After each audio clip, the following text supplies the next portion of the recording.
Hello,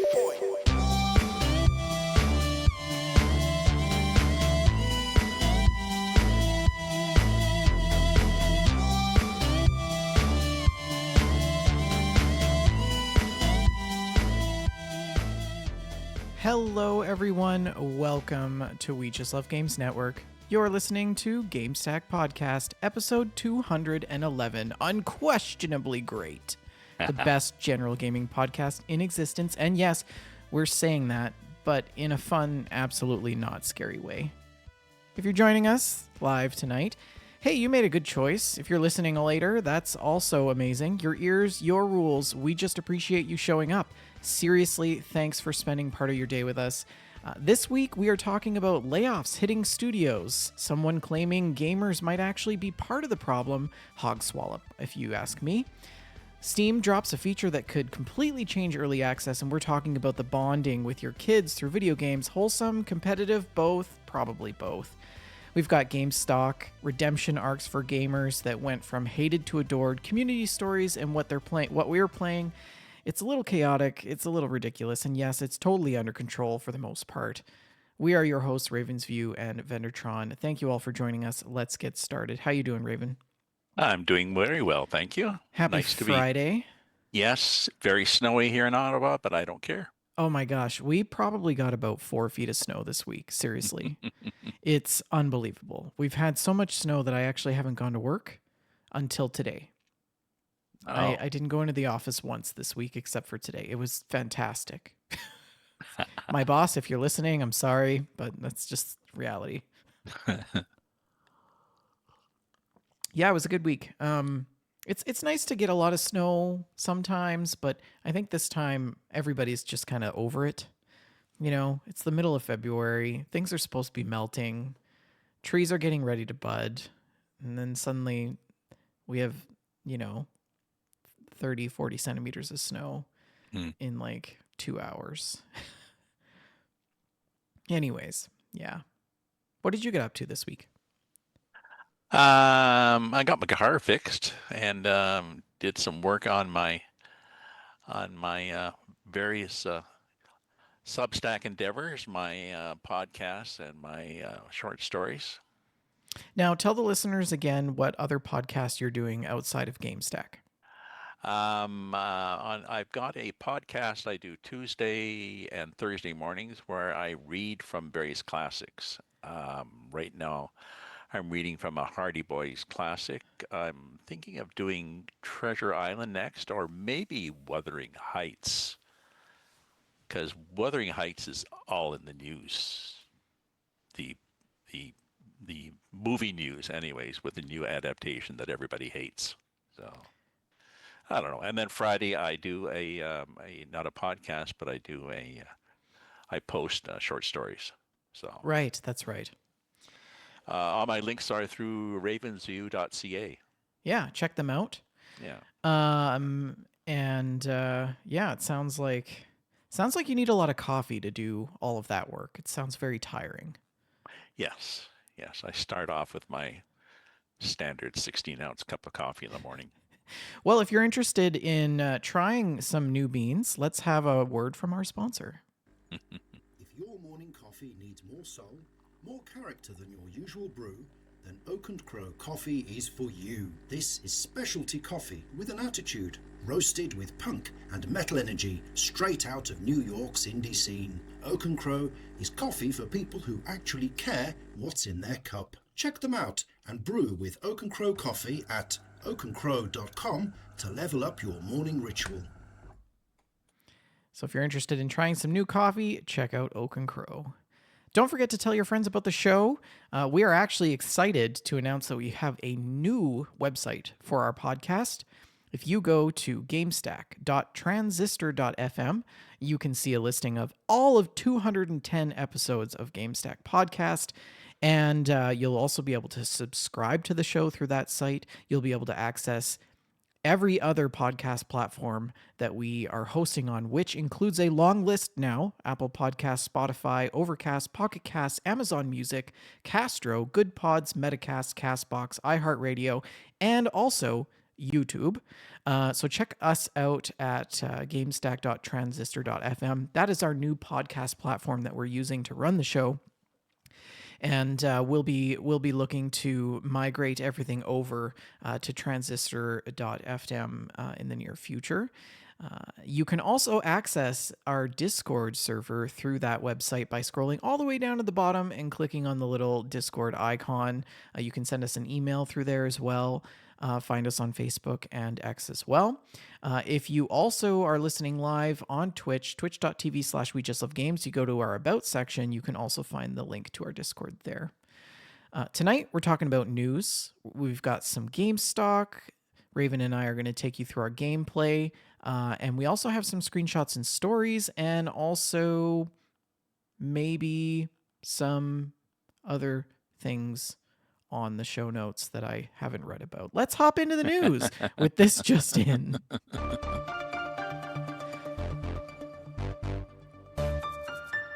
Take it away, Raven. Well, my first story I found is about connecting. It's called Connecting with Your Kids Through Video Games.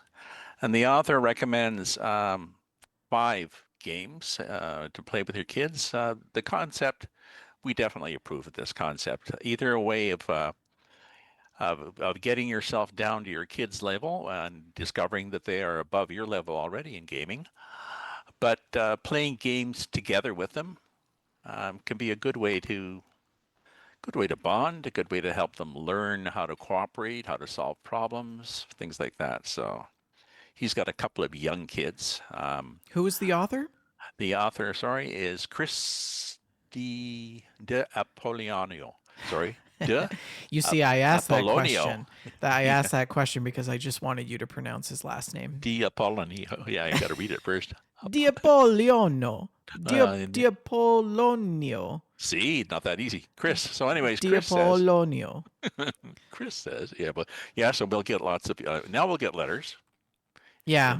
We'll get letters for all the people complaining about We've our lost Italian all accent. 6 of our Italian listeners. No, they'll be writing in. They'll be writing in and helping us. Thank you. Please. We do need help. But he, I remember playing Mario Kart with my grandson when he was, what is he now? I think he's 16 now, when he was 5.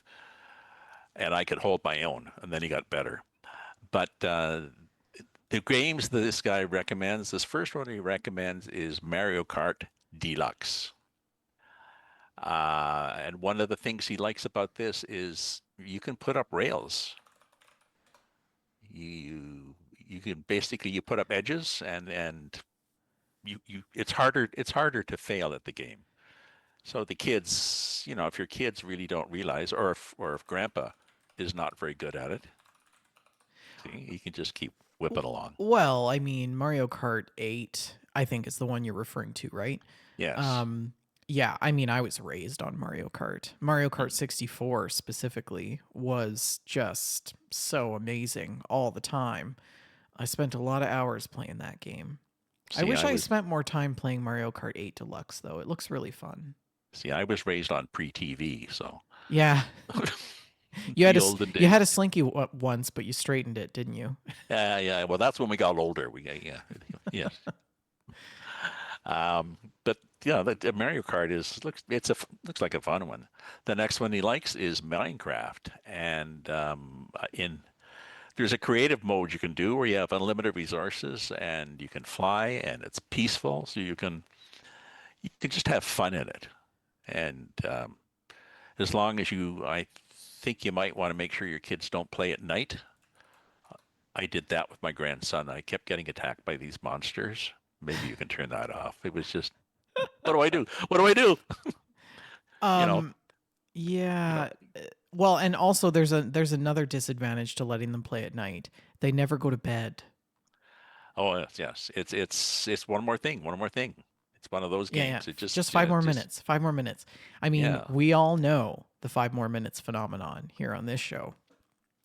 I see 4 Mile in the chat piping in. She says she loves Mario Kart. It's for all ages, and her and I have had some pretty good late night Mario Kart sessions till 2 or 3 in the morning.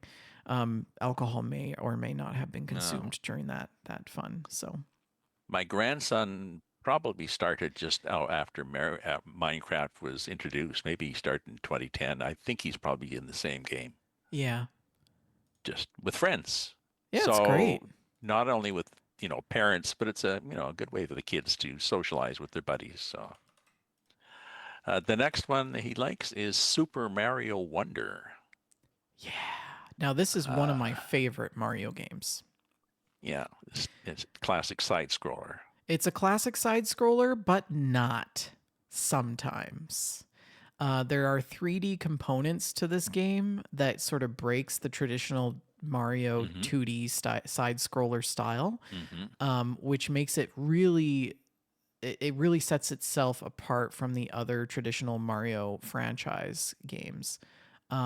Here's a good example of how in Super Mario Wonder you go to a different world within a level, and some of those mm worlds can be kind of three-dimensional or shape-shifting in some capacity. But anyways, Yeah, this is one of the Mario games that I finished to completion several times. and Uh, there's a character Yoshi. yes, Yoshi. Yes, Yeah. and if apparently if you're Yoshi, you're indestructible. So a good one for your either for Grandpa to play or for the youngest kids to play. Just we're trying to keep these seniors. We're trying to keep this a senior friendly Right, right. podcast too. Yes. Yes. The next one he recommends is Lego games. Like just Uh, any Lego game well, the or ones he likes, there's a superheroes he likes. So there's Harry Potter, there's Star Wars. So um, I guess I'm not sure which ones. You'd be better to have one where there's not a lot of battles and things, and it's more just playing. But you can all sit together on the couch and play the game, and it's Lego. I mean, Lego is Lego. Lego transects games because it's kind of a game in and of itself in a way. I don't know. Yeah, I feel yeah, like people who play with Lego often will also play video games, and yeah, yeah. that's just how it is. Yeah, the game supposedly the game you can have simple puzzle. Well, there's puzzle solving, there's no fail combat, things like this. So there's a lot of these games that are friendly for kids have these benefits to make it easier. Yeah. And the last one he likes is Fortnite, Oh um, yes, Fortnite. specifically Lego Fortnite. Oh, Um, okay. you go around and you harvest bricks to build a Fortnite base, explore the planet, create better items. There's a good tutorial, and it's free. So, Yeah, there's Fortnite is really popular with the younger kids. hmm, I don't know that it's necessarily a big that it's super popular with my generation of gamers. hmm, But it's a game that I never got into only because it was when it first came out, and it still kind of is, it was always so steeped in controversy. So I didn't hmm. play it on principle, but Now that's is what that? happens when you get into your 30s. You make Oh, choices based on your yeah. principles. Now, what are you playing? What are you playing now on the screen? That is Fortnite. Yeah. Oh, okay, Yeah, yeah. okay, Yeah. okay. Another one that he didn't recommend that I found on the list is Animal Crossing. Oh Um, yeah, Animal Crossing 100%. Um New Horizons or the old one, mhm, absolutely uh fun to play. And super kid friendly. mm. Absolutely kid friendly. It's such an endearing game. There's nothing that you cannot like about this game. It's just so enjoyable. But we have a good group of friends that we often try to get together. Well, there was a time when we were getting together every Thursday to play Animal Crossing in the evening for like an hour or two. hmm Um, and it turned into like we would all go visit each other's islands, and Oh, very and nice. then we'd have this sort of contest or like a game where every time you visited an island, you had to have a new outfit, And like when you get to the island, there's this big reveal of you walking out of the airport terminal with your new outfit on, and everybody has to see you. And it was just, Ooh. yeah. So Yeah. Animal Crossing has a special place in my heart. There's a new update which I have not tried yet. And I feel a little bit guilty about that because I've been waiting for this update for like years. And Mm. yeah, I don't know. Maybe it's a psychological thing. Maybe I don't want to go back to it because I'm so mad that I've been waiting so long. And then they released it at a time when I didn't have time to play it. I don't know. Mm. 4 Miles says Animal Crossing is OP for family gaming. I agree 100%. Excellent. The next story, the next news item is not quite so happy. It's about the studio that did High Guard, Wildlight Entertainment. Um, they've already hit with layoffs and got rid of most of the team. High Guard, I missed this, but when it came out, there was a lot of hype, and then there was a lot of problems, and a lot of initial, glitches and crashes and issues, and they lost about 80% of their player base soon after it came out. And the problem was the game came out as free, and they were relying on Oops. microtransactions once you put in the free game to help pay for development.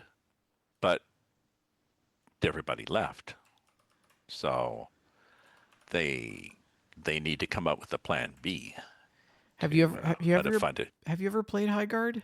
No, no, Hmm. I mean, I feel like this was kind of predictable misfortune for them. Like everybody kind of suspected that this was going to happen. So, why was that? well, because I mean, they tried to inject yet another hero shooter into a market already saturated with literally a litany of objective failures around it. So, Hmm. I mean, I feel sorry for the people who worked on the project, but this is just another example of greed fueled executives who keep prioritizing these crappy games and then getting Yeah. everything they deserve despite sticking it to the people who No. actually created it. And I guess the concept of microtransactions is not always popular with people. Well, You know. microtransactions are steeped in controversy, especially when you look at games like Roblox and stuff where they've been gamified in such a way so that it's like gambling. No. And in some countries, it is banned because it's looked at as gambling and kids have access to it. And Mm-hmm. kids, it's illegal for children to gamble, right? Mm-hmm. So when they're purchasing microtransactions in video games on the whim that they may or may not just get the item that they want in this Yes. mystery Yes. box, Yes. Yes. it's basically gambling. Yes. Yes. Yes. Yes. Somebody pointed So that out. Isn't that just gambling? Oh, maybe. Yeah. I mean, I still maintain that High Guard would have simply been a mediocre Hmm. game that sort of ticked over fine for a bit rather than being a colossal Hmm. failure if it had not been at the Game Awards as Yeah. such a big reveal. And I think, that set them sort of up for success a little bit and it evolved a Yeah. small but dedicated community. Um, but as it developed, it ended up being sort of kind of a laughing stock and Hmm. disappointment when people finally sort of figured out that it was, Yeah. That's it. Yeah. yeah. Yeah. By the way, this the news link was sent into us on one of our followers, Joseph. Oh, yeah, Joseph Tao, who often helps Yeah. us compile the news. Thank you, Joseph. Yes. The next story I found was the video game industry has a major problem, and it's the gamer's fault. What do you mean? I feel Yeah, personally attacked. well, yes, and well, you should be, and you should apologize before I even say what the fault is. Uh, they're, I guess what they're complaining or pointing out is there's a tendency on game releases on when the developers will get together and do here's a live playthrough first time for the game and it's a big release and people will jump on the chat and it seems that there's a tendency to see who's the first person to say, oh, this is a waste of money, this is woke, we don't like this will fail. It's like a trendy thing to complain, bitch and complain about the game and drag it down before did you play it yet? No, no, Well, it's going to fail. yeah. So, I and mean, I think Shalene and I have some theories about this we've talked about previously, and I I think a lot of it has to do with the emotional maturity of the people making those comments, mhm, right? mhm, I think people, especially the gaming community, are very quick to conclude and judge on the quality of a game mhm, because they have built up in their minds so adamantly what they think it should be, mhm. not realizing the years of work that goes into and the level of detail that go into crafting something quite as Yeah, I know. sophisticated as a game that you would expect to be AAA, but And they're quick to, some people can be very quick to complain about the price of games and not, maybe they're just not in touch with reality and with how much it really costs to do things in the real world. But well, I will say that $100 for a game is ridiculous. yes, yes. But if there's a game out here saying, well, this is, if the median for all the games that in your genre is $40, well, if it's $40, then that's sort of what you can expect. And if you're somebody who also, goes out, depends on what disposable income you have, but if you're somebody who also goes out to the restaurant and hangs around the pub and stuff like this, and you blew $40 the night before, it's priorities. Keep try to keep these developers going. Yeah, I mean, I definitely believe in supporting development studios in making great games so that Mm-hmm. we can play them badly. Um, and I don't know. Part of me is like I kind of agree with it, but I also kind of don't. I think for the customer, it's nice to have a lot of options. Um, and the problem is more about developers releasing games in a super saturated market that their game risks being basically undiscovered, and becoming a financial failure, as we just talked about. Yeah, And yeah. I think developers at the end of the day, they need to make money like everybody else.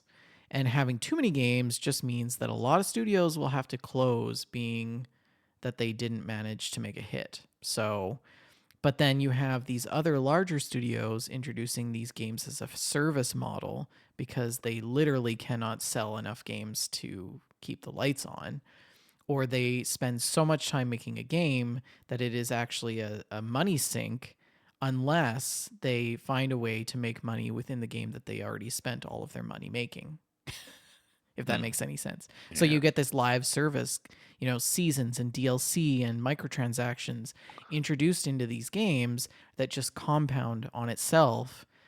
And then you have people who now are really only just playing one game: Sea of Thieves, Call of Hmm. Duty, Counter Strike, GTA, Fallout 76.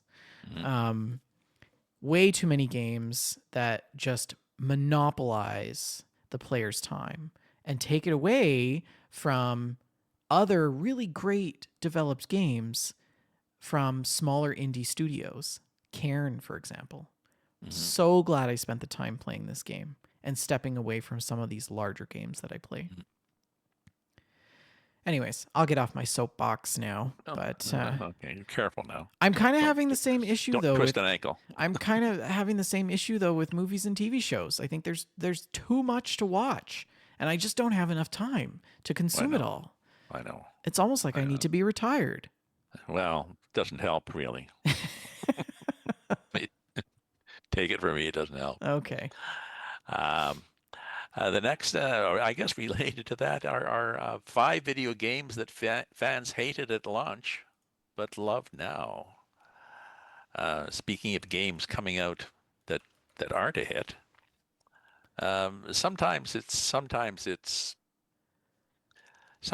an incomplete game. Sometimes it was just the market, as you said, and sometimes it's a flop. But their first one is they talk of the Legend of Zelda: The Wind Waker, and it was a Zelda version in 2002. A nautical twist of the series, and young boy named Link takes up his sword to rescue his younger sister, and people didn't like the graphics in it. They didn't like the style. Um, the publisher eventually came out the next one, Legend of Zelda: Twilight Princess, which changed the style a bit. They liked that more, and I think this one people still go back to this one and say, "Oh well, yeah, it's worth playing." So it's caught on, possibly dragged along by subsequent releases, but it's hard to tell. It's hard to tell when you're developing a game. Let's change this up a bit. Let's make this more or less something, whatever the feature is, and it might click and it might not. I mean, yeah, it's a special thing for a game to click with somebody. And Yeah, I've played several Zelda games like the Ocarina of Time, Breath of the Wild, Tears of the yeah, Kingdom, yeah, yeah, all fantastic games. yeah. So if I were to compare this to those, I don't know. I don't know if I would be as impressed by it, but I feel like it's not supposed to be. I don't know. Mm. And we're jumping ahead to Final Fantasy IV because I think I see it. You have it up? Yes. Yeah, Well, yes. hold on. Now I have it on the Oh, B-roll. okay. I wasn't sure what I'm not sure was up because we were talking about Zelda and well, we're playing Final Fantasy. No, Final Fantasy IV. Again, um, it the original version came out and they didn't like the user interface, graphical representation, a lot of bugs in the gameplay, and the backlash sucked so bad in this case they actually pulled it from the shelves in 2012, 2 years later, and reworked it and relaunched it as Final Fantasy IV: A Realm Reborn 2 years later. People loved it. I mean, come on, you can punch a wasp. Who doesn't want to punch a wasp in a video game? I don't know. I don't know. Are you playing the original version or that was pulled or the? I have no idea. This is Yeah. Final Okay. Fantasy, whatever number it is, because Well, it apparently was. they expect us to remember and be able to read full Roman numerals. Not bitter Yes. about that at all. Yeah. Yeah. Yes. So it was done as yeah, the same number, but it was Realm Reborn or whatever. So they did stuff. But yes, punching a wasp, that'd be fun. I mean, you would think that Final Fantasy would have taught me how to read Roman numerals, but I never actually really played the game or got into it. So if I Hmm. did, I probably would be well versed. Uh, I think that was 14, right? Final Fantasy 14. yes. Yes. Yeah. Well, then the next game talked about then is Street Fighter V. 5. Street Fighter There you 5. go. Yeah. Thanks. Thanks for testing Okay. me on that one. Yeah, That was okay. good. Yeah. Yeah. You're quick. You're very quick. Quick. Yeah. Yeah. Yeah. Again, Street Fighter 4 came out and they revived the franchise, and it was a rushed release. Lack of content, unstable functionality. The producer actually came out and apologized, and they left it running, but they patched the hell out of it. Sent out the band-aids and sticking plaster and duct tape to no end, and fixed it, and now it's fine. So again, speaking of games that crash on and then recover, we some of us may be familiar with the next one, No Man's Sky. Oh, absolutely 100%. Promised the world, hyped the hell out of it. Marketing went. I think the marketing guy. I think he actually was taken to court. Uh, marketed the hell out of it, and it turned out a lot of the things that they showed in the marketing video were screenshots from not in the game. This this could be this could be in the game. Multiplayer, yeah, we could have it. So my son and I started off when this first came out. We were all hyped up and we got it, and we was like, "Geez, this is." And he may have gone back. I never did, but you know, bless them.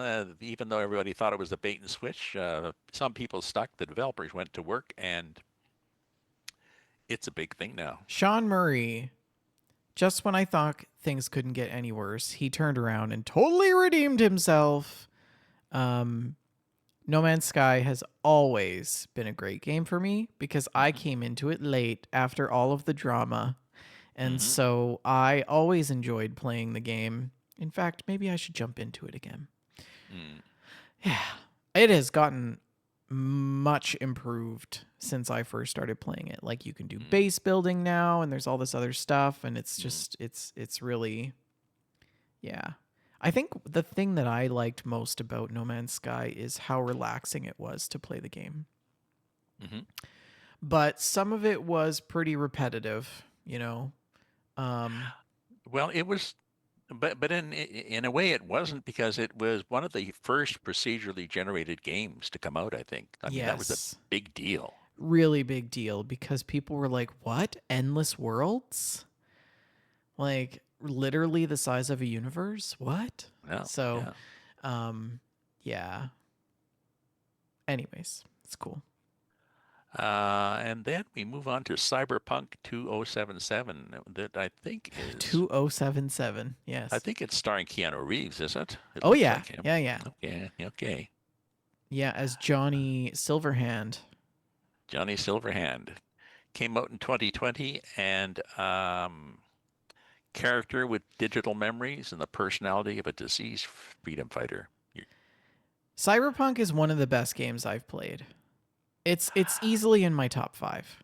And again, when it came out, the initial version was full of glitches, unstable performance, just a trash can, either not tested or rushed to development. But they released a huge patch. Basically, here's the game, Yeah. 2.0. Yeah. And the article says, yeah, it felt like a brand new game, and I guess that's what you're playing. You're playing the brand new game. This is the one. This is the one that works. Yeah, So, I mean, again, another game, like I have this philosophy that it is very rare for me to buy a game upon release because I've been burned way too much in the past about spending money on a game that is just ends up being a disappointment and then I never go back to it even if they do improve it. I never go back to it. And yeah, so this was another purchase where I was like, I'm going to wait a little bit longer because I want them to work out the kinks first. And so I waited for Cyberpunk to get better. I watched the reviews to see what people thought of it at the start. And I think I waited maybe about a year before I purchased it. I think I bought it on Boxing Day as a on sale kind of thing. And, you know, the sucky part for me is like, well, the sucky part is waiting to purchase a game like that means that you can't join the hype train and talk about it with everybody who's playing it. It's also difficult to be a podcaster and talk about it or not talk about it when it's released because people want to know what you think about it. Well, actually, I don't think anybody really wants to know what I think about anything, but Cyberpunk is easily top 5 for me, and it does have some really good storytelling and lore, and of course, it's breathtaking. The game itself is very breathtaking. Yeah, highly recommend. Well, one alternative, or I guess one solution that gamers or developers are using is early access, and Steam. Steam has a new feature. Steam's newest feature is huge for early access games. It's not that huge a feature. Is basically it's a field that they put in the game description when you're browsing through games, and it'll say early access, and there's also a field where the developer can say, and will be done in 2 months or next year. So it gives you an idea. It's not cast in stone, but it helps you to decide, well, what do I want to get into this or not?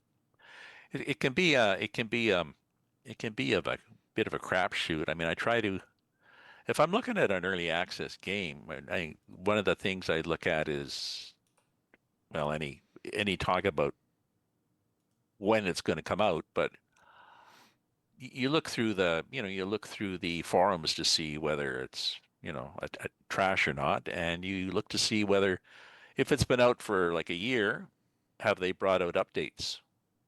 Are they actually doing stuff, or did they just bring it out early access, a year ago, and then they shut down and gone to the Bahamas and collecting checks?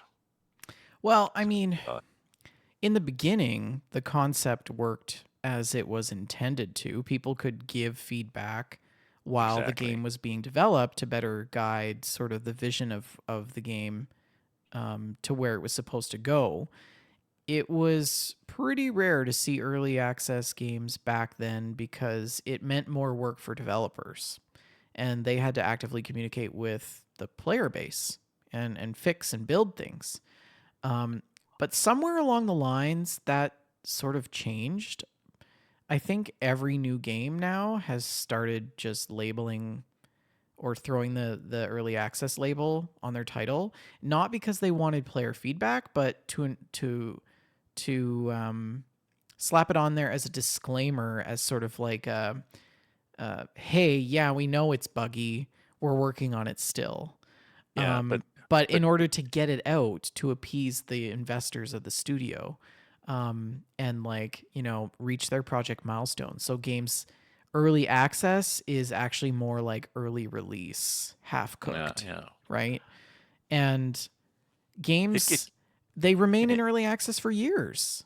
yes, yes. I mean, it can be done, like we were saying, it can be done properly if you manage the scope and if you've got, five different aspects of the game, and excuse me, and we're going to release with three of them, and it's Yeah, yeah. self-contained as a good game as is, and then we'll add these things, like we'll add multiplayer, or we'll add the ability to mod, or The problem right now is that most developers aren't under any obligation to deliver on their roadmaps for their games. So early access is a moot point.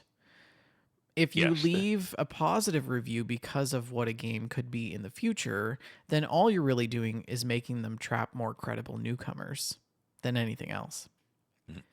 And so, I mean, my recommendation would be to not do that if you're a video game developer. Mm. But it's like it also works to the advantage of the studio because it's great marketing, right? Let's say you slap the early access label on a game for maybe 6 months. You market the game to people that you know will most likely buy it anyways, and these are going to be people who have it on their Steam wish list, while it's unreleased or something like that. Hmm. And then the game gathers traction, spreads by word of mouth, people play it together, whatever. And then that's all while getting the benefit of, hey, yes, we know it's buggy. It's not really our problem because we said that it's early access. But then, you know, not only does everyone that has added the game to the wish list get an email that the game is now released, people who already own the game get that reminder that the game in the sort of what's new 1.0 release, that gives the opportunity for the developer to boost their player numbers and add to Hmm. what they've already gathered, rather than having it's basically like a soft launch kind of thing, Hmm. right? Yeah, and some developers do post a good world map. Is that what I mean? A development map of development. Mm-hmm. Mm-hmm. A This that roadmap. snow roadmap, that snowplow game, literally a roadmap, and the snowplow game that I'm waiting for. It's an early access. They did a sort of a pre-alpha playtest where it was free and you just go in and drive around a bit, and then he's sort of a one-man show. He's gone off and doing stuff, but he every month he updates the roadmap and throws up a few screenshots. So and it's not early access. Nobody's given him any money yet, but it's yes, it is coming and it's closer. So Yeah, and it'll be done.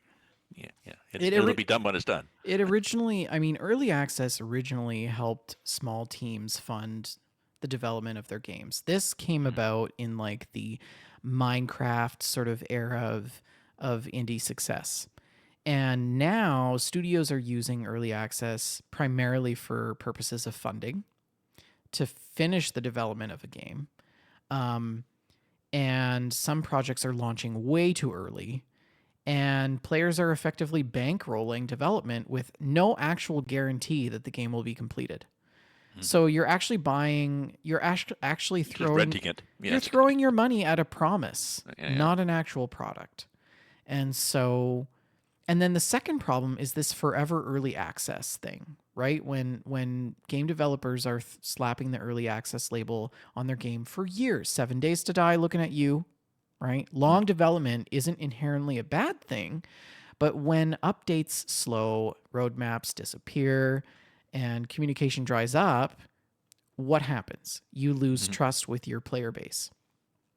So, and then, the same thing can happen when you have promises of certain features in early access, but then don't follow through with it, right? You promise massive systems or overhauls, you add different goals, and then features get cut because funding or, shifts in vision.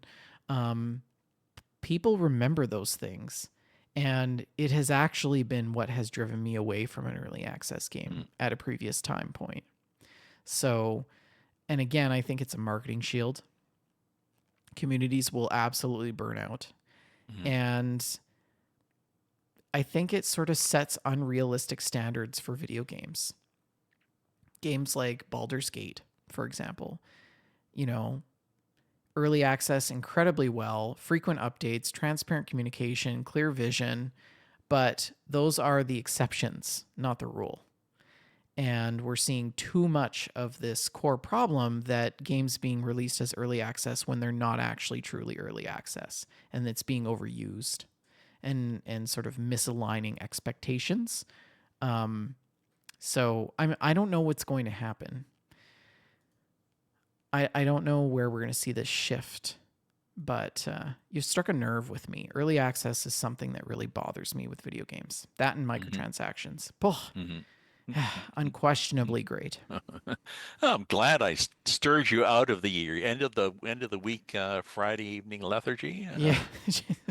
Although you said you didn't work all week. Well, sorry, you didn't work from the office all week. Yes, I didn't go into work, but I Yes, still yeah. worked. I was here working. Yeah. Okay, we'll stick with that. Okay. Okay, carry on. I'm done with that. Oh, On you're that done with the note- news? Okay. On that note, I'll back away from the news. We've with got a that parting couple of shot. posts in the Discord from RTZ13. Also, I think yesterday was his birthday, so happy birthday, RTZ. Thank you for being a continued member of the community and always contributing in such great ways. He posted about Death Stranding 2 on the beach. Now has a release date of March 19th, 2026. That retails for $69.99 Canadian. Gaz also posted the Quebec's Games Celebration 2026 in the Gamestack Marketplace. The Quebec Games Celebration is an annual festival dedicated to celebrating Quebec's vibrant video game industry. And this year, it will run from February 16th to February 23rd. So there's a couple of days left. Sales that are promoted go towards the efforts of developers who dedicate their passion to crafting engaging, immersive experiences for players around the world. And specifically, I just want to point out a couple of details about this event. This year, they are featuring 300 plus new released and upcoming titles, from breakout indies to world-renowned franchises, you can expect major discounts, demos, and new exciting games to appear on this list. And this is the first ever celebration showcase for this. Yeah, I mean, the featured showcase includes things like Arctic Drive, Tears of Metal, Don't Kill Them All, Lost and Found, The Melty Way, all of these really, really great indie games, and they're all discounted or to be announced. And this is all on the Steam-powered store. So check that out. That is the marketplace. Let's hop into the stocks.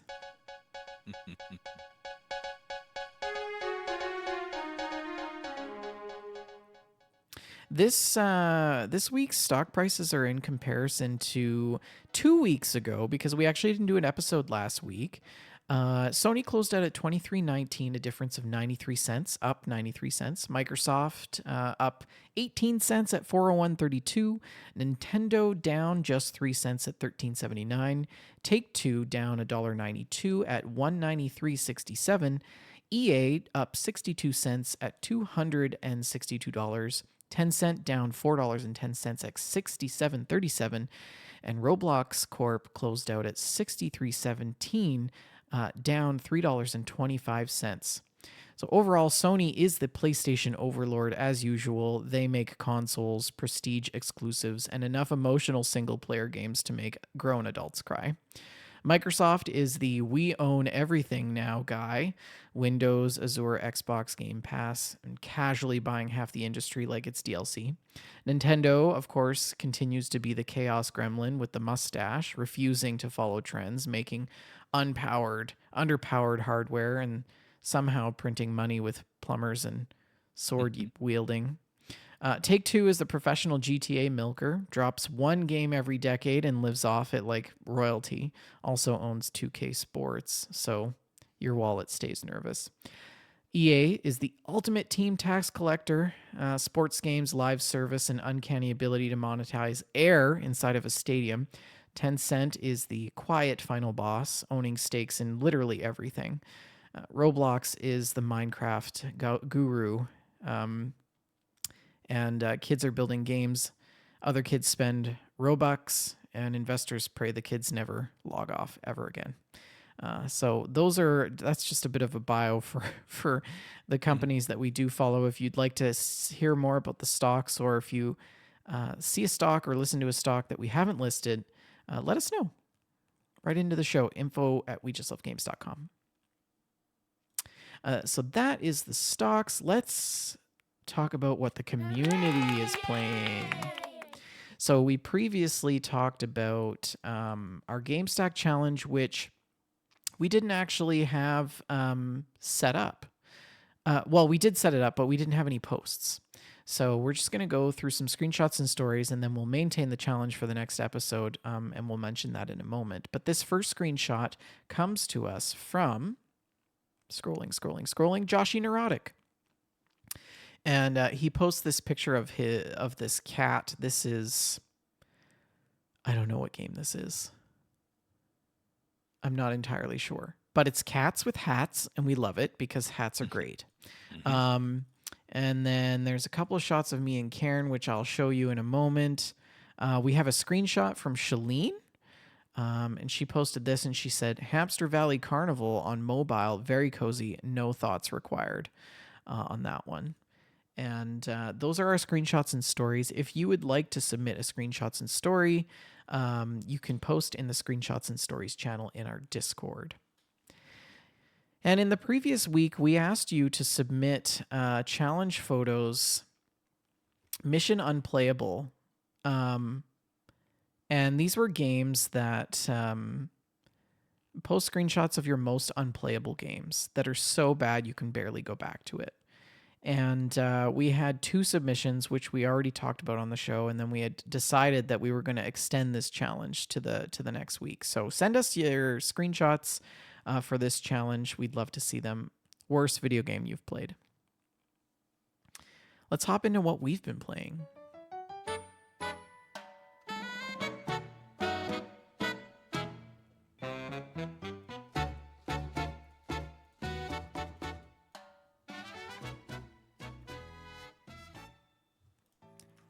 What have you been up to, Raven? I have been playing a choo-choo. Excuse me? I played years and years. I played Train Sim Classic. I was a fan slash victim, and because they just crunch out the DLCs to make money, and I got tired of the crashes, meaning not crashes of trains, crashes in the game. It just got worse and worse and worse. And as they added mods, part of the problem was mods. Part of the problem was there was these mystery things would happen, and people would throw out a list of 6 mystery things to try. Everybody had a different list. One of them would work, and you didn't know which one. So I wanted to move on, and I had been looking at Run 8, which is a fantastic amount of detail, which is a good and a bad thing. Okay, tell me more. So I moved on, and you had suggested something called Railroader. Yes. Well, I did a little bit of research search about Run 8, and what I found about forums talking about Run 8 is that people were actually talking about Railroader. Uh, And I was well, like, it "Oh, maybe he should know about this." yes, and that's it. It seems like an extension, really. So I bought it. I went out and bought it on the weekend, and I'm liking it. Um, no judging here, but I looked. In 6 days, I have played 600 hours. What? That's humanly impossible. Well, no. 6 days, 600 hours? How many hours are in 6 days? That's Uh, like not that's like there's no, what is it? sorry, I lost a decimal. I lost a decimal. There's 144 hours in 6 days. Sorry, I lost a decimal. 60. 60. Okay. But still, Yeah, still, half of you've spent 3 days. yeah, yeah. 3 of the 6 days. 3 of the 6 days, I did nothing but and it's an early access game, and it was released in 2023. Um, I looked into it. They've done updates every few months. The very active and helpful Discord. The feedback seems good for it, and the demos looked good. So I fired it up, and it is there is the you can the steam trains have they're a little complicated. They have the brakes work pretty well the opposite of air brakes on a truck, in that the air pressure releases the brake in a train and the air pressure puts the brake on in a truck. Okay. And the steam engine has a throttle and then a valve control thing that you have to balance it with, and a lot of. But they've also, in this latest version, they brought out a an AE version that sets waypoints, so you can basically just say drive to this spot on the track, and it'll fire it up, chug, chug, chug, chug, blow the whistle when it starts off, and it'll chug to that spot on the track and stop. So it's So, it's it it saves you having to futz around with these controls, because that's the problem I had. Because not enough brake, and now I've blown the airlines, and now I'm running out of steam and stuff like this. So the game then becomes a game of logistics of management. In the morning, you'll have a dozen cars show up in the rail yard, sort of grouped together, but they're maybe heading for 5 or 6 different industries up the line. okay. So you have to assemble them, shuffle them, and sort them in the rail yard to be in the optima order, so that when you drive up the line with them, you can drop them off. And some of the spurs you go into frontwards, and some of them you have to back into. So you have to figure that out. You make money in it. There's some major industries like a sawmill, so you just have to keep running logs from down the mountain and into the sawmill. Nice.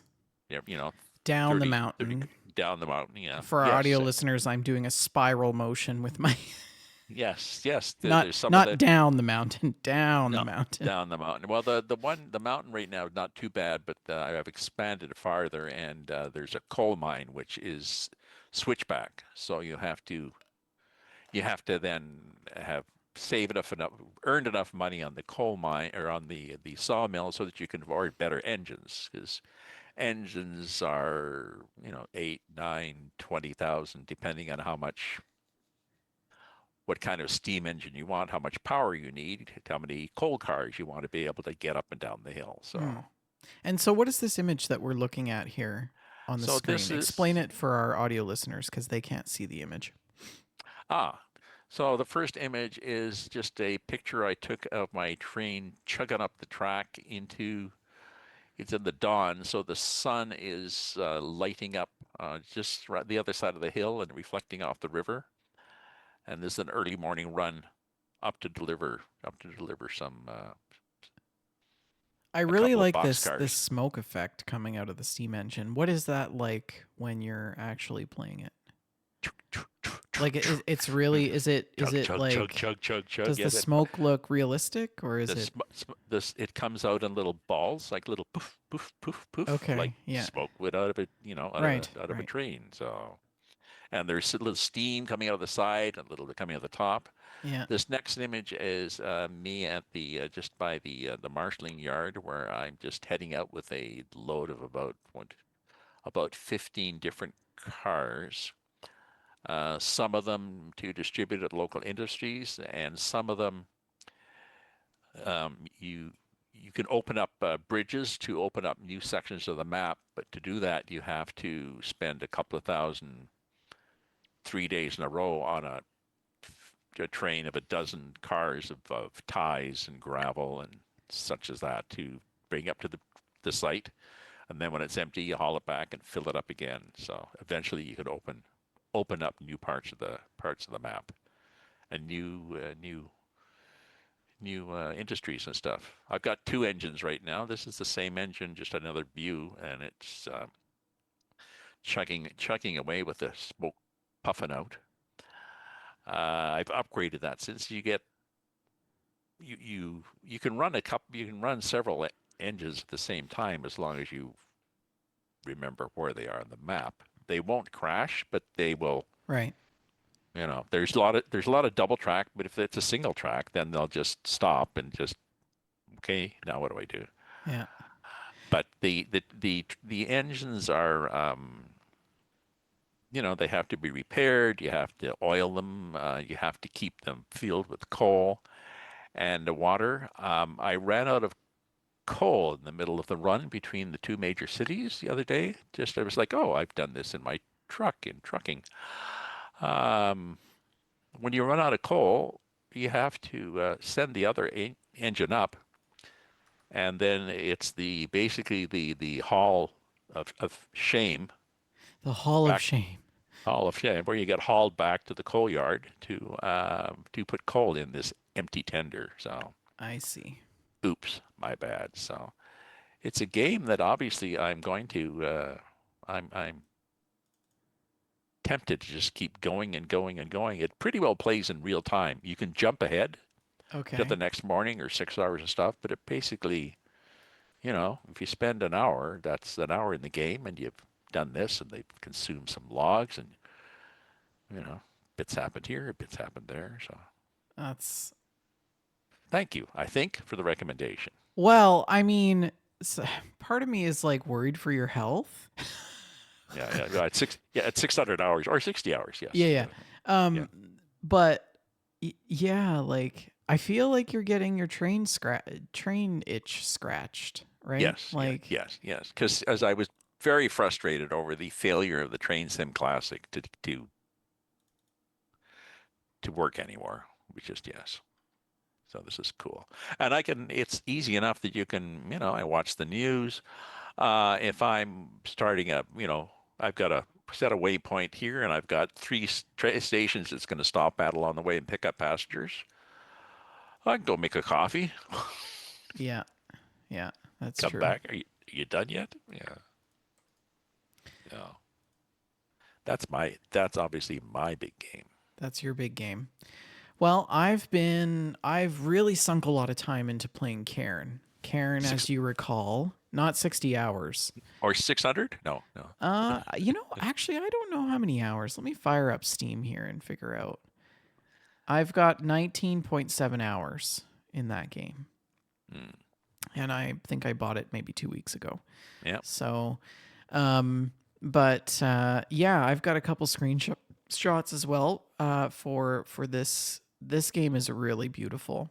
If you recall it, you play Ava, who is this veteran rock climber, mountaineer, who has decided to climb the unclimbable Kami Mountain in this fictional world.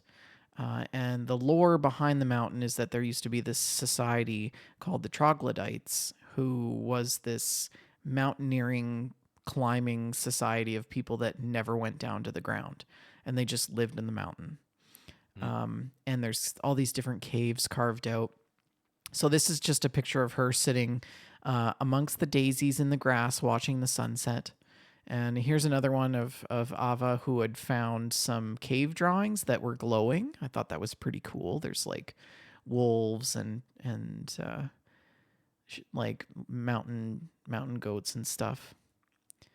This is another great shot of the edge of a sort of a cliff that stands out. And then I don't know if you can see closely, but she's actually standing in front of like one of those Outlook sort of info Yes. signs or whatever that tells you like those are those mountains that you're looking at, and those ones over there are those mountains. So it's kind of cool because that was immersive for me. Oh, here's a better shot in daylight of her standing in front of that table. And here's a great shot of her cooking food in her tent after a long climb. She's having some noodles, making some ramen. Another shot of her in this really cool cave that I found that was like basically like a rave party cave. I could hear this like boots and pants and boots and pants and boots and pants off in the distance, and like I climbed up to this cave and I went in it, and there was this ghetto blaster just playing this like techno music in this cave, and there was nobody around. But if you notice on the ground, there's like red Solo cups everywhere, and like glow sticks and like glow bracelets and stuff. It's pretty cool. That was a cool find. Here's a great shot of her on the cliffside climbing, with the sunset in the background, and another great shot resting with a mountain goat in the background. It is really a great game for photos, to be honest with you. And then when I got up to this like midway point almost, where I found this like rooftop lake, and rooftop lakes are like a cool thing. I don't know if you've ever experienced what a rooftop lake is like in the mountains, but they're almost always like crystal glass. Like they're just totally untouched, perfect glacial water, and they're very cold usually. Anyways, this one I met an NPC called Marco, who was also climbing the mountain. And there's this on the other side of the lake, there was this tent with this like billow of smoke coming out of it.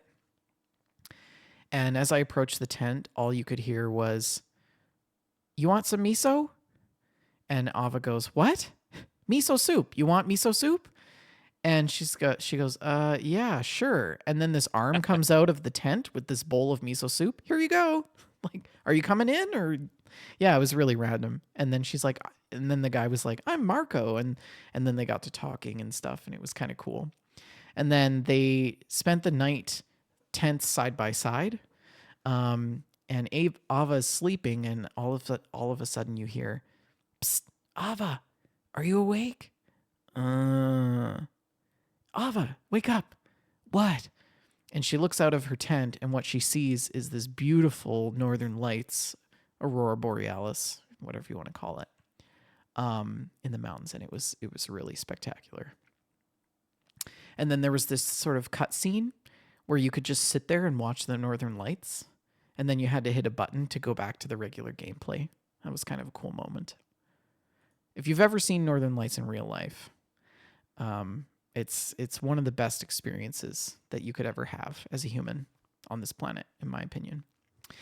And then I ate some mushrooms, and that was a wild time. And I was like wigging out in this cave, and this is what I could see. This is what I was seeing as Ava after eating these wild mushrooms. And everything was like wavy, and like she was trying to climb, and it was just like, yeah. And, and then this is spoilers for anybody who hasn't played it. This is not a picture of a trip from wild mushrooms. This is actually some of the end credits. So finally made it to the top of the mountain, and I think I have some video that I wanted to show you. This game the mechanics in this game are some of the jankiest stuff I've ever seen in a video game. Like really, really bad. And I took a recording for you of Cairn because I wanted to show you how janky it was, but I don't know if it recorded or not.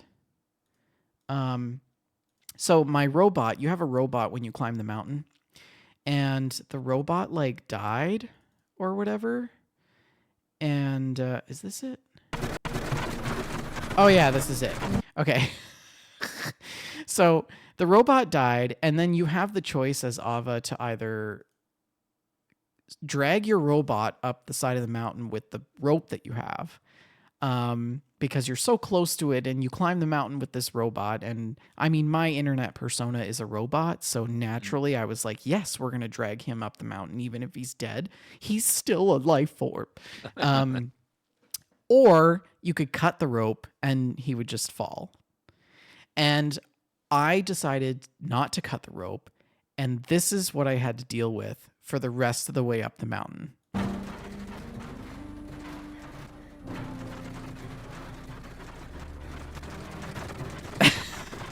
And it's like literally, like you can see the rope, you can see the robot flying around.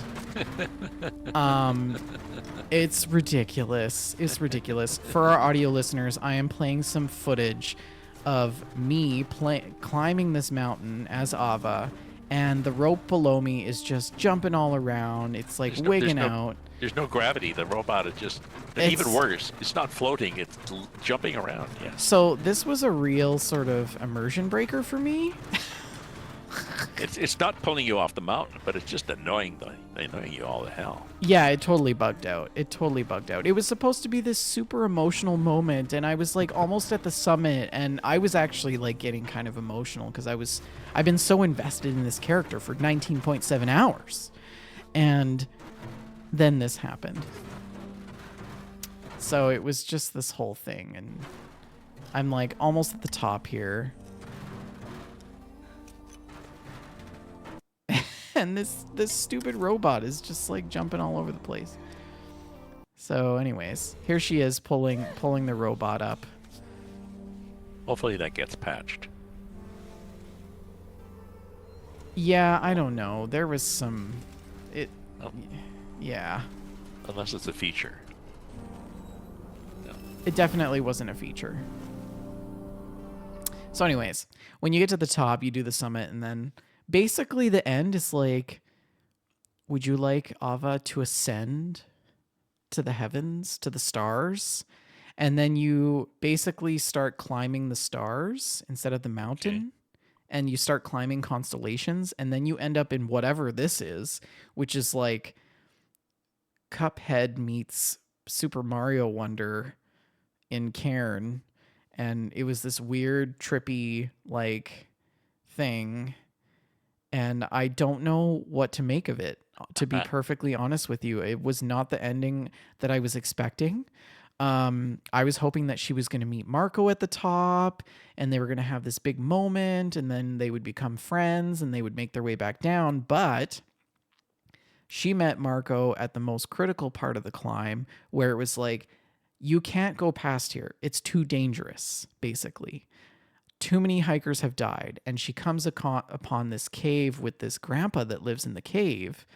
And he's like, yeah, I've been basically picking up people's backpacks for over a year now, of people that have tried to do the ice climb to the summit, and they have fallen and died. And he does this whole thing where he talks about having to shoot them down off of their ropes because they slip and they fall, and then they're just dangling there like dead on the side of the mountain. So he shoots them down, and then he Oh, buries. that's nice. And then so it was really weird. As Ava, you have the choice to either continue on with the summit or to go down with Marco. And I decided to continue on with the summit. So I may do another playthrough of Cairn and do a different path and go go back back down with down. Marco. Yeah. And I don't know if that second path is like you actually have to climb back down, or is that just the end of the game? I'm not sure. Mm. Anyways, it was really, really good despite its mechanical failures and jankiness. 10 out of 10 recommend Cairn for you guys playing. Can you do a lot of saves, or is it just one save as you're climbing? There's certain save points. Okay. And the save points are usually at the top of like ledge sort of thing.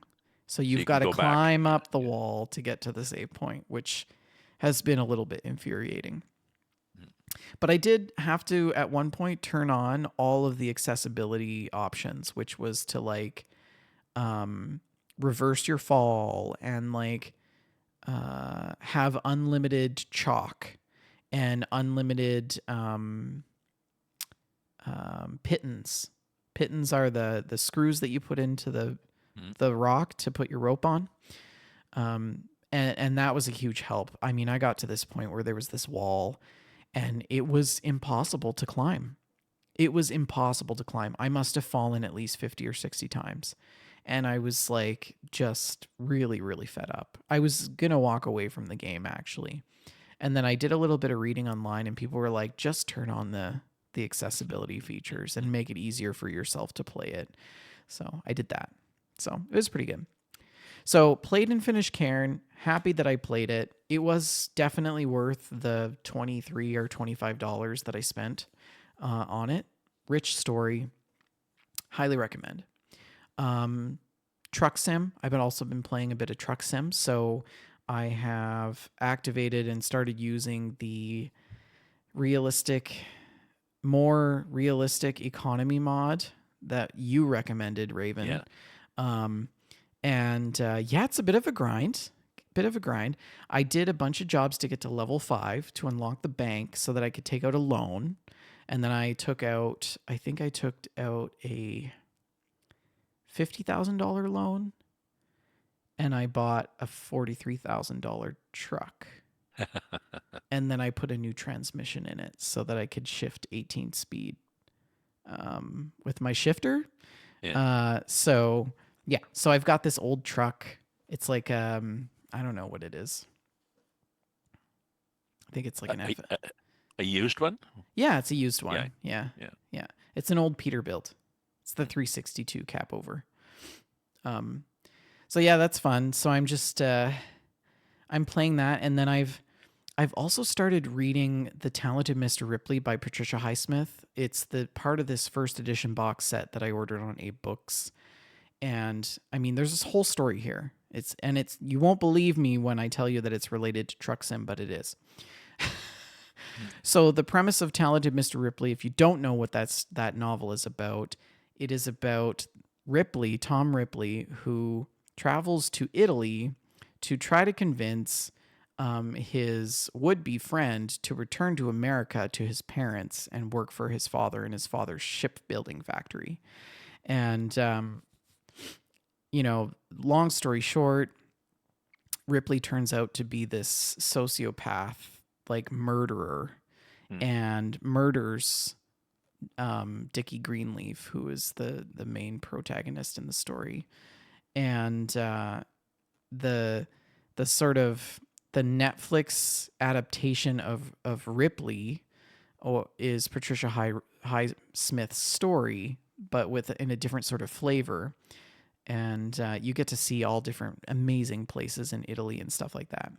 So anyways, I decided that I'm going to do this role play in Euro Truck Simulator 2, where I created a profile that my character is called Tom Ripley. And I have a vintage truck from the 1960s, because that's when the book was set in. And I am driving throughout Italy. And I'm going to try to go to all of the main cities that they talk about in the novel. So there's like Palermo and Cortina and Atrani and Rome and Naples and, you know, all of these really cool places. And I'm going to do deliveries in this old 60 style vintage truck with What an economy mod. what kind of truck? It's a Fiat Okay. 682, I think. It's Yes. a really old truck. And it's an Italian truck too. So it's Yes, like yes. super authentic, right? So yeah, I've started this weird playthrough. Yeah. But anyways, so I'm excited to play some more of the economy mod. It's super grindy. But I like the idea that you do a job and it's only like $300 or $400. And if you think about it, you know, it's maybe like $1 to $1.50 a kilometer that a driver will make. Yeah. This is they said it's realistic because the base game is too easy, really. I mean, the base game before you know it, I got $20,000, $30,000 for a job? Are you kidding me? Come on. exactly. Before you know it, you got $5 million and 10 garages. Now what I do, I'm bored. Yeah, Okay. exactly. So I have my, and you know, the thing is when you are living dollar to dollar, paycheck to paycheck, you really want to be careful about what you run into Yes. because it's expensive to fix it and you don't Yeah. have Yeah. insurance. Even I don't know if the European one, uh, the American version of it, he changes fuel prices depending on the state you're in. Yeah. Yeah. So I don't know whether fuel price. So again, if you're worried about the money you got in your wallet, then you think, okay, so do I want to fuel up here, or do I want to wait till I get over the border? Even just take a detour over to this country, Yeah. fill up, come back again. Yeah. Yeah. 4 Mile says connecting books to gameplay is a great idea. And like, I never really thought about it until I was like, it's been a while since I played ETS2. And then I was Mhm. thinking about like, oh, I should go to Italy and check out all the places in Italy because I've been reading so much about Italy Yes. in Talented Mr. Ripley. And then I was like, maybe I should role play this and be Tom Ripley. And because like in the book, after he kills Dickie Greenleaf, he steals his identity and then he starts traveling all over Italy to try to avoid the people who are suspecting him of doing something terrible and stealing Dickie's identity. And so he's going to all these hotels and he's like checking into all these fancy places and yeah, goes on his sort of own adventure. Good idea. Anyways, that is my gameplay for the week. If you have gameplay that you want to talk about, send us some screenshots and stories in the screenshots and story channel on the Discord. We'd love to hear about it. Yeah. Anyways, Raven, hopefully you and I can wake up tomorrow morning and do a haul and have some coffee. Yes. And what better way to have coffee than from Oak and Crow? If your morning coffee needs more soul, more character than your usual brew, then Oak and Crow coffee is for you. This is specialty coffee with an attitude, roasted with punk and metal energy straight out of New York's indie scene. Oak and Crow is coffee for people who actually care what's in their cup. Check them out and brew with Oak and Crow coffee at oakandcrow.com to level up your morning ritual. Any other plugs or announcements from you? No. Other than to check out your other My content other that you stuff create? through ravensview.ca. Ravensview.ca. You can Yes. also email us at the show at info@WeJustLoveGames. If you want to contest, argue, add to, or agree with anything that we've talked about this evening, just send us an email there, or you can mail it in to the Mailstack channel in the Discord. We love to hear from you. We're also Yes. on X.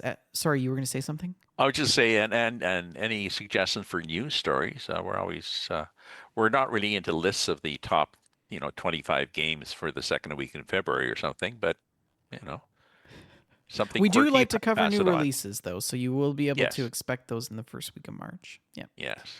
We are also on X at We Just Love Games, Facebook.com/We We Just Love Games, facebook.com/group/We Just Love Games. As I said, we're on Discord. We record the show live, 6:30 p.m. Mountain Standard, 8:30 Eastern Standard Time, right here on twitch.tv/We Just Love Games. We are on a various plethora of podcast platforms, including Apple Podcasts, Spotify, Overcast, Pocket Cast, Amazon Music, YouTube, Castro, Good Pods, Metacast, Castbox, and iHeartRadio. Or you can find all of our shows at our podcast website, www.gamestack.transistor.fm. Please like, subscribe, and review. We will shout you out. Thank you all for listening. And Raven, have you got a last word? I do. Well, the last word I'm going to give to Mark Twain, who said, age is an issue of mind over matter. If you don't mind, it doesn't matter. Good night, everyone. Good night.